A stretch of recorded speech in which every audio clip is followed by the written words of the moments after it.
Andy Reid, who clearly of all the teams here, listen, Green Bay wasn't expected to be here this year with a first-year coach, despite the Hall of Fame quarterback. San Francisco was still a year away. They've arrived a year minimum early. Tennessee, heck, I mean, nobody expected this run. And then Kansas City, which had to wait a year to get back to the same exact spot.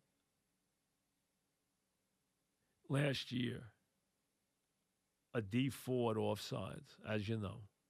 A blatant offsides, but an offsides cost them a chance to go to the Super Bowl. Cost them a victory against New England.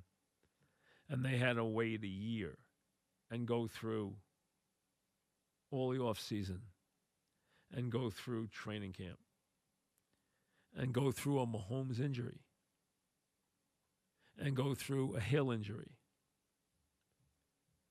and go through every step of the ups and downs of this season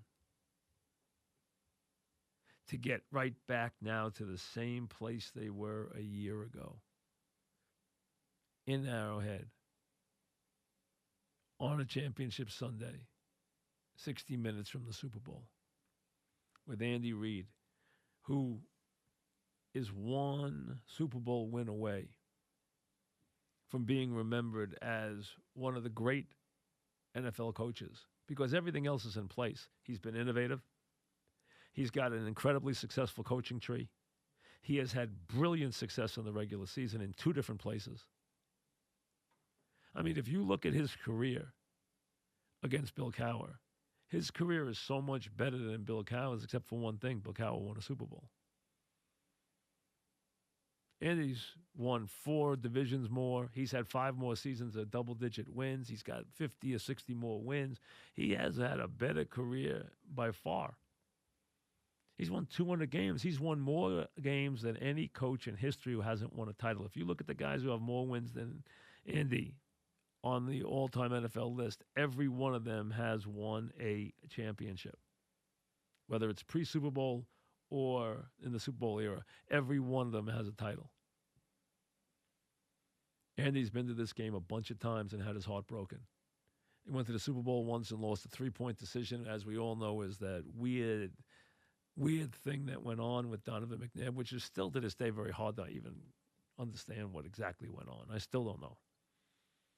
Doesn't matter now. He left Philly, and everyone wondered, wow, what's going to happen to Andy Reid? Well, what did he do? He went to Kansas City and has put the Chiefs right back in the picture year after year with one of the most exciting offenses the league has ever seen. Statistically, he's the most pass-happy coach in the history of the league. And he is a proven winner except one thing. Right now, he's more Marty Schottenheimer or more Chuck Knox. And those are two guys you don't want to be because they were both recognized as superb coaches, but they both had enormous problems in the postseason. Haunted in the postseason. Let's be honest. Let's be brutally honest. Andy Reid needs to win these next 2 games. It's now for him. He's never, ever, ever, ever going to have a better chance. This is it. I very much want to be down in Miami in a couple of weeks for the game. I'm taking the boys to the game. Especially got to take Harrison if the Chiefs are there because he's a big Chief fan. And I want to be there in that building rooting for Andy. Even if Julio's there, I already told him I got to root for the Chiefs if they're there. We'll take Julio if the Niners are there.